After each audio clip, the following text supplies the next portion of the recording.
now.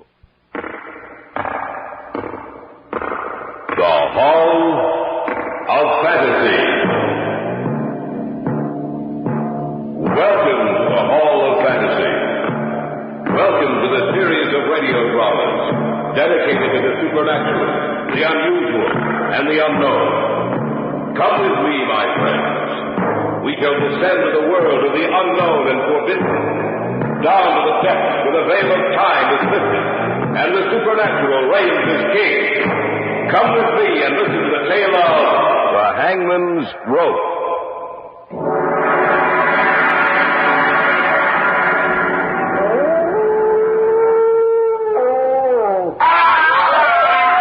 Jim, it came from our right.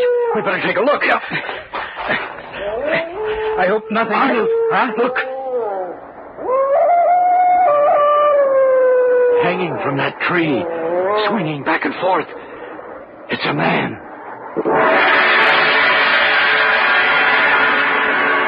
The Hall of Fantasy will present The Hangman's Rope in just a moment. And now for our story, an original tale of fantasy entitled The Hangman's Rope.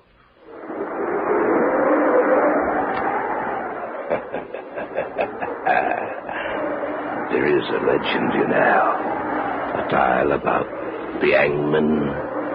For 23 years, the executioner for the crown. Jack Ketch was his name, Governor. Jack Ketch.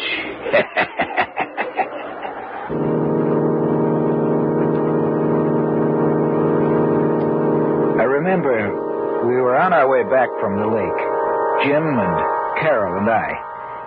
And for some reason, we started back to the city later than usual. We hadn't been driving for more than half an hour when one of those sudden spring storms... Now, where did that come from? Someone said there might be a storm tonight, but I thought we'd be home before it broke. We'd better put the wipers on. We started back too late tonight. What was it that held us up, Jim? I don't know. A lot of things. When I finally looked at my watch, I couldn't believe my eyes. Arnold, look out. There's a man right in front of the car. You stay here, Carol. Come on, Arnie. We'd better take a look. Yeah, right. We didn't hit him, did we? I don't think so. Now, why would someone be out in the middle of the road on a night like this? There's a lot of crazy people in this world, Arnie. He must have been one of them. I'm getting soaked. Now, he was just about here. I can't understand. Jim, look. Where? There beside the tree. I don't see anything. I guess I was wrong. You know, for a minute I thought I saw someone hanging from that tree. Oh, you must have been mistaken. You know, I can't figure this out, Arnie. That guy was out here on the road, right in front of us. I saw him just as plain as day. Now there's no one around. Yeah. We'd better get back to the car. Yeah, that's for sure.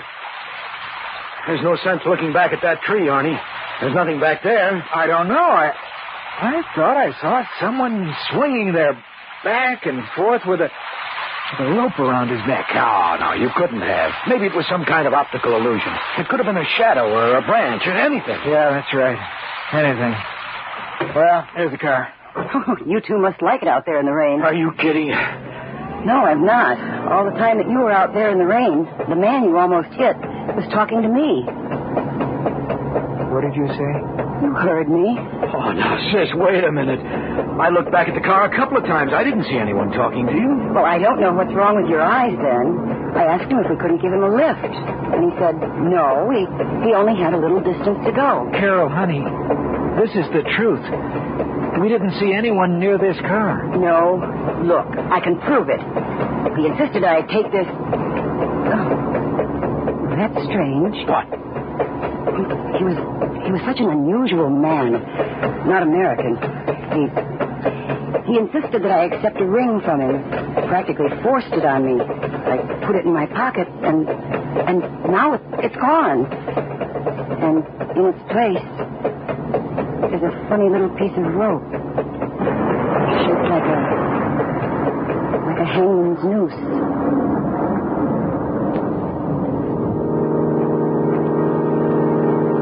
I knew Carol wasn't lying to us. I asked her if she would let me have the little piece of rope.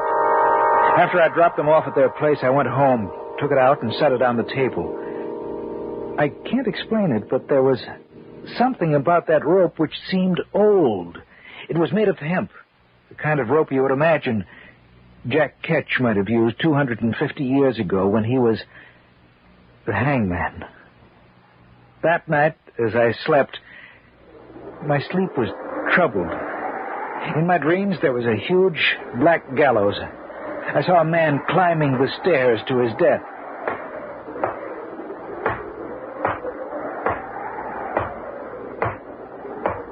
He reached the top and stood there.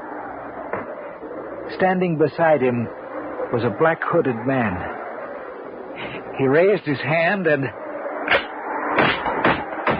the trap door sprung open. There was a scream. And then I saw this man swinging back and forth. His face was hidden from me, yet there was something strangely familiar about him. I felt as if I knew him quite well. We'll return to the tale of the Hangman's Rope in just a moment. Back now to our tale of fantasy entitled The Hangman's Rope. When I awoke from my dream, I couldn't get back to sleep. For in the black blankness of sleep, I had come into contact with death. As the morning approached, I fell into a nervous sleep. I was awakened.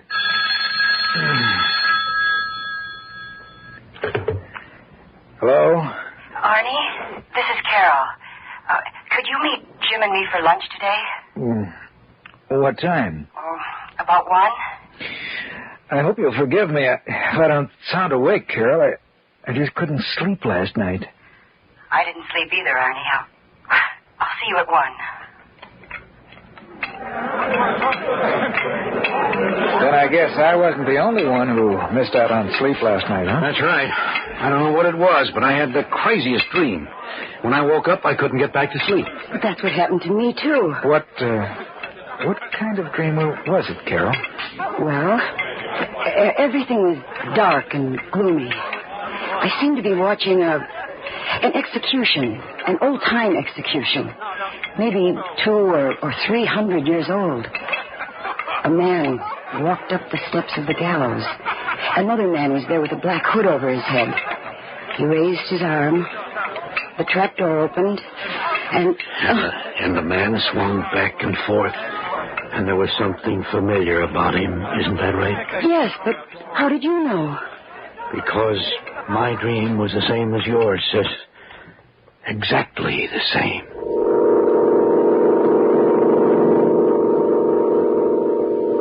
Jim's and my vacations were due the following week. We decided to spend it up at the lake, where his family had a cottage. Carol said she might be able to join us on the last weekend, but not before that. Jim and I left the following Friday night. Well, I can certainly use this vacation. And maybe we can catch a few northerns this time, huh? Maybe. Is your family going to come up here while we're there? No. Carol will be up the last weekend, that's all. Mm-hmm. Well, then I guess we'll have the place to ourselves, huh? Yeah, I guess so. Hey, why are you stopping here?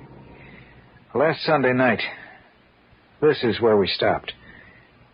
I'm going to get out and take a look at the side of the road for a minute. Oh, Arnie, why don't you forget about it? I just want to check it, that's all. That's the tree, isn't it? I think so. On that limb. That's where I saw him hanging. Oh, just thinking about it makes me nervous. Come on, let's go back to the car. All right. Carol said that while we were out of the car, she was talking to the fellow we saw. If that's the case, I can't understand why we didn't see him, too. You know, Jim, there just wasn't enough time for him to get away from the car without our seeing him. Unless what? Unless he was never there. Oh, but that could... Arnie! Look! On the car seat. Another little piece of rope.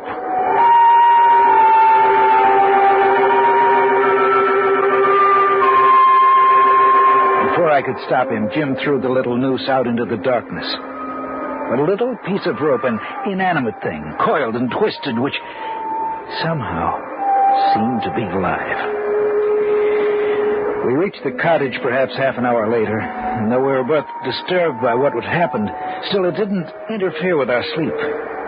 The next day, we went out fishing early, had little luck, and were on our way back to the cottage when the woman who owned the property next door stopped us. Good morning, Mr. Stanley. Oh, good morning, Mrs. Bennett. Out for the weekend? Well, for the next 2 weeks. Oh, excuse me, Mrs. Bennett, this is Arnold Slade. Pleased to meet you, Mr. Slade. Well, thank you. Same here. You must be that young man that Carol's going to marry. Yes, that's right. She'll make you a fine wife, Mr. Slade. Yes. The reason I stopped you, Mr. Stanley, is this. Mm-hmm. There's something strange going on out here. Oh, what do you mean? Well, the constable came by the other day and asked me if I'd seen any strangers here. A couple of people have died over on the other side of the lake. And the constable ain't been able to find out what happened. How did these people die? Well, that's what's so strange about it. Both of them were killed by hanging. Hanging? That's right. Old Mr. Taylor, who lived about a mile down by the shore, he was one of them, and he couldn't hardly walk. They found him swinging from a tree, but he was several feet off the ground, and nobody can figure out how he got up there. What the woman had said frightened me. It seemed as if we were getting deeper and ever more deeply into something from which we would never be able to get away. That night, it was Saturday, Jim and I went out for a walk. It was a particularly dark night. The moon was obscured by clouds, and as we walked along, I could hear the chirping of many crickets, and occasionally a bullfrog's hoarse voice raised in protest. Arnold, this thing has me worried. In what way, Jim? This whole thing. Last Sunday night and today when we stopped by the tree. And then what Mrs. Bennett told us. I've been thinking about it, too. Well, that's strange. What? The crickets have suddenly stopped. It's too quiet. Jim, it came from over there. We better take a look. Yeah. That's too quiet, just as you said.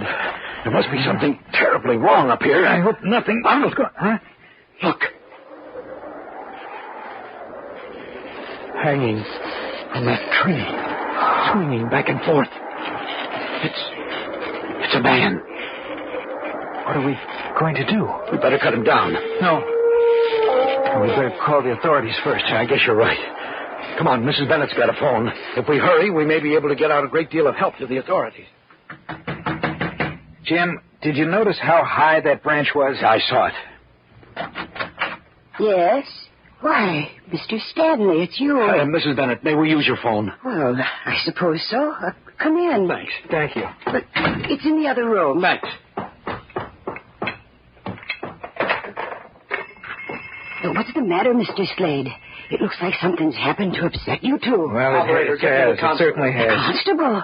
Why, what's happened? We were out for a walk. Yes? We heard a scream. I think you'd better We get ran out to here where right away. the scream had We come found a from, dead man and hanging from a we tree. found a man hanging from a tree. That's right, hanging.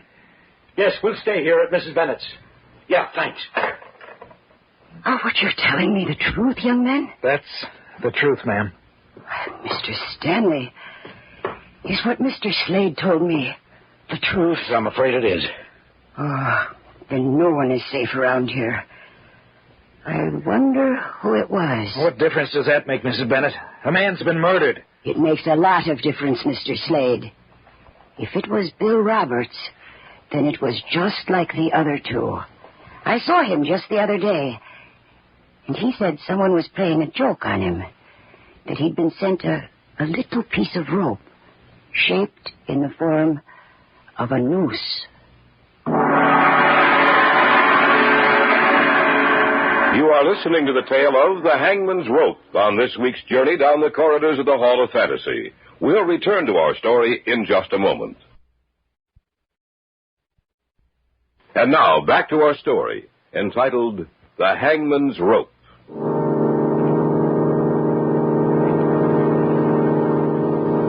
A little piece of rope. Both Jim and I stared at each other for a moment.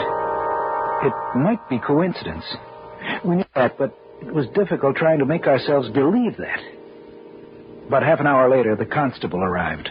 You two found him, that right, Mr. Stanley? That's right. We were out taking a walk. We heard a scream, and then we found him. Can't make heads nor tails out of this. 3 of them. 3 deaths in 2 weeks, all the same way. They all received a little piece of rope just before they died. A little piece of rope. Yeah, that's right. I say all 3. I ain't seen the body yet, but I have a pretty good idea who it is, Bill Roberts. It's enough to make a person afraid of the dark, Constable. Yeah, ain't it? Well, I want you two to take me to him. I'll go, too. No, you stay here. You stay off the phone. Oh. I don't want the rest of the people to hear anything about this, at least for the time being. Things are bad enough as it is. All right, come on, let's go. Now, remember what I said, Mrs. Bennett. Don't you worry none, Constable. I hope that woman stays off the phone. The whole county will be in an uproar if she doesn't. Do you, have any idea who's behind these deaths? No, I haven't. Funny thing, he was up so high. I don't see how he could have gotten up there by himself. I only wish I had something to work on. Well, we'll see if he's just like the others in a little while. How far away was he? There he is, Constable. I want to get a look at his face. Yeah. I was afraid of that. Who is it? Bill Roberts. But how did he get up there? Branch is 20 feet off the ground. It'd take an acrobat to climb that tree. Bill wasn't any acrobat. Well, how did he get up there? I don't know. 3 people received pieces of rope, and then a couple of weeks later, we find him hanging from a tree.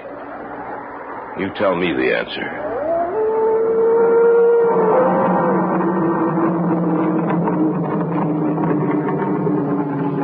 We cut him down, but it took almost an hour to get up on that branch to do it. We put him in the constable's car and drove him back to town. Before he left, we told him that we, too, had received the little gift, the noose of rope, which had been, in 3 instances, the forerunner of death.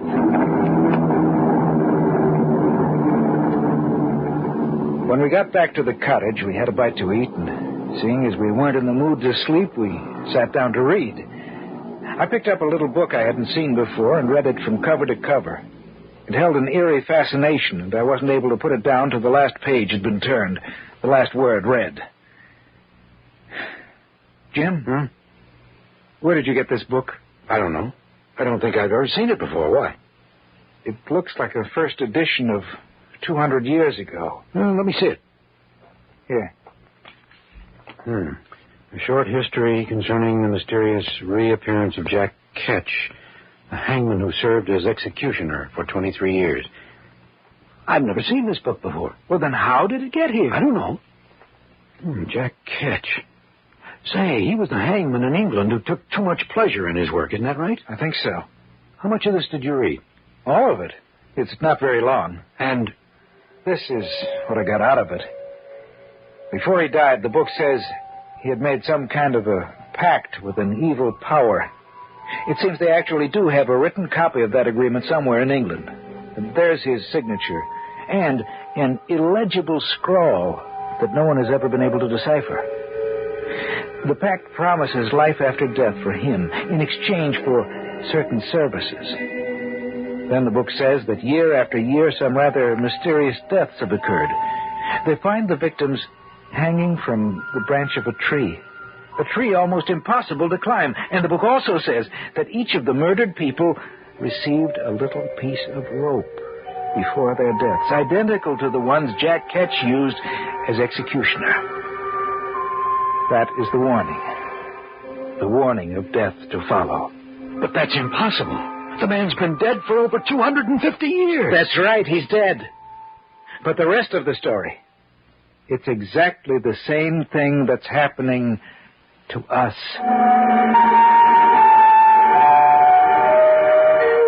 2 days later, in late evening, the rest of the story unfolded. Jim had gone down to the store to pick up some cigarettes. I'd been down to the shore doing a little fly casting and had started back up to the cottage. I was surprised at how quickly night had fallen. I wished that I'd brought along a flashlight. From somewhere across the lake, I heard the cry of a dog, and the sound of it filtered through and was carried along by the night air. For some reason, I became unaccountably nervous. I stopped walking. I felt someone was watching me. Then from the darkness of the trees, a man emerged. Here now. Where be you going? Well, back up to my cottage. I was doing some fly casting till night came. Any luck? No. I'd better be going. No need to hurry. Why? Nice out here, ain't it? I suppose so. Strange thing, you know. The little creatures, they stopped. Little creatures? That's right, Governor. Crickets and the frogs. They stopped talking. Yes, they have. You frightened me, Governor? Of course not. What are you laughing at? You wouldn't understand it, Governor. Is that you down there, Mr. Slade? Oh, yes, Mrs. Bennett. Do you mind if I join you? No, of course not. Ah, good. I'd better be going, eh, Governor? I'll see you another time. Who are you talking to? I don't know. He just stepped out of the darkness, and there he was. Well, I guess he's gone now. Yes, I guess he is. Where's Mr. Stanley? He went down to pick up some cigarettes. He should be back soon. Oh, well, the constable told me to tell you that he'd be out tonight. Oh, thank you. Would you mind walking me back to my place, Mr. Slade? It's rather frightening out here when it's this dark. I'll be glad to. That man you were talking to, what did he look like? Well, I don't know. I couldn't see his face. He had an accent. It sounded like he might have come from London. Wait a minute. Huh? I can't understand it. The crickets and frogs, they've been starting and stopping all night. They must be afraid of something. Every time they stop... What'd you say? Every time they stop, something happens. Arnold, where are you? I'm walking Mrs. Bennett back to her cottage. Anything wrong? No. I got back from the store and I was wondering where you were. It's just that I have a strange feeling that something is going to happen. Let's go up to our place, Mrs. Bennett. Maybe the constable will want to see you, too. That's a good idea. Land's sakes, Mr. Slade. The strangest things have been happening out here lately. Arnold! We'll be right there, Jim. Well, there's someone up here now. I thought I went... Jim! Something's wrong, Mr. Slade. I don't know. Jim! What's the matter? Answer me!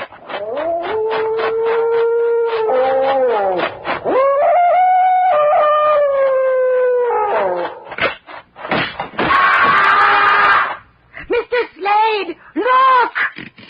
Oh, hanging from that tree. It's Mr. Stanley.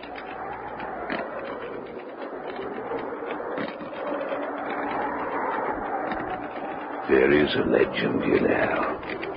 A tale about the hangman. For 23 years, the executioner for the crown. Jack Ketch was his name, Governor. Jack Ketch.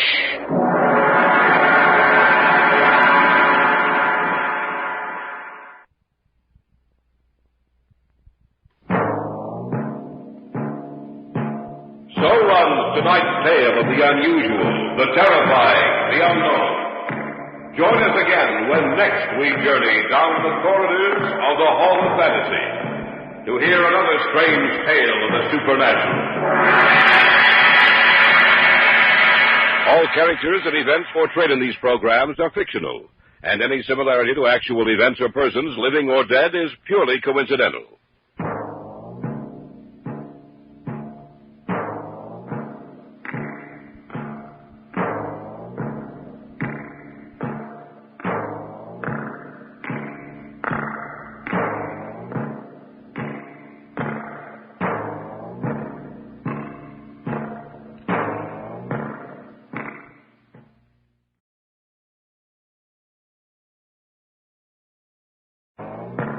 Spooky Ventures is the home for spooky content and spooky merchandise on the web. Check it out today at spookyventures.com. And remember, always keep it spooky.